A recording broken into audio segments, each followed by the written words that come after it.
ఆయన ఇక్కడ లేడు. ఏమైపోయాడు? లేచి ఉన్నాడు. మరణాన్ని గెలిచి సజీవుడే తిరిగి లేచాడు. దానినే ఈస్టర్ అన్నారు. క్రైస్తవ్యానికి గుండెకాయ లాంటిదే ఈస్టర్. ఈ ఈస్టర్ అనేది లేకపోతే క్రైస్తవ్యం ఎందుకు పనికిరాదు? ఈ ఈస్టర్ అనేది మరణాన్ని జయించి పునరుత్థానం తిరిగి లేచినటువంటి ఈస్టర్ ఫెస్టివల్, ఈస్టర్ పండుగ లేకపోతే క్రైస్తవ్యానికి ఏ విలువ ఉండదు. అన్ని నామముల కంటే పైనామమని, మన దేవుడు సజీవుడే దేవుడని, మన దేవుడు సర్వ సృష్టికర్త అని, మరణాన్ని గెలిచిన దేవుడని, మృత్యుంజయుడని, ఎవడి సమాధిని ఓడించిన దేవుడని ఘనముగా చెప్పుకుంటున్నామంటే ఆ దేవునికే ఈ ఘనత చెందింది, ఎవరికి చెందలేదు. దేవుని స్తోత్రం. అవతార పురుషులు చాలా మంది ఉన్నారు.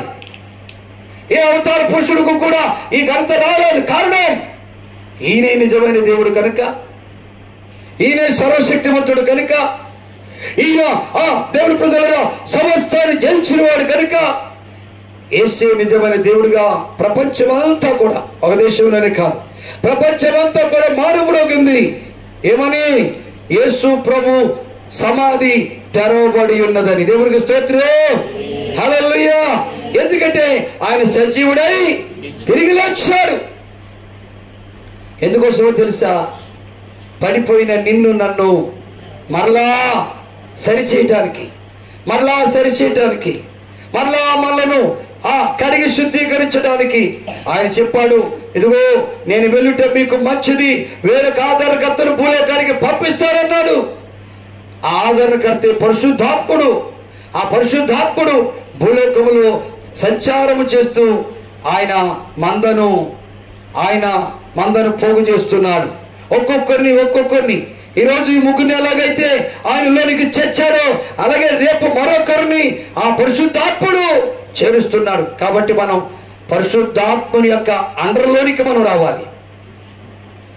పరిశుద్ధాత్ముని యొక్క హస్తంలోనికి మనం రావాలి. సాతాను హస్తంలోకి వెళ్ళకూడదు, సాతానుకు చోటు ఇవ్వకూడదు. అందుకే నా కుమారుడా నీ హృదయం నాకు, అంటే నీ హృదయంలో నాకు చోటి, నీ హృదయంలో నువ్వు నాకు చోటిస్తే నువ్వు ధన్యుడు అవుతావు. అందుకన్నాడు మత్తయి సువార్త 5:8 హృదయ శుద్ధి గలవారు ధన్యులు, దరిద్రులు కాదు. హృదయ శుద్ధి గలవారు ధన్యులు. ఎందుకంటే నా కుమారుడు ఆనందరావు, నీ హృదయాన్ని నువ్వు శుద్ధి చేసుకోలేవు, నీ హృదయాన్ని నువ్వు బాగు చేసుకోలేవు. ఆ హృదయంలో నాకు చోటి నేను శుద్ధి చేస్తా, నా రక్తంతో కడుగుతా, నా రక్తంతో శుద్ధి చేస్తా. అప్పుడు నువ్వు ధన్యుడు అవుతావు, అప్పుడు నువ్వు భాగ్యవంతుడు అవుతావు, అప్పుడు నువ్వు పరలోక రాజ్యానికి వారసుడు అవుతావు. ఈ రాత్రి తీర్మానం చేసుకుంటావా?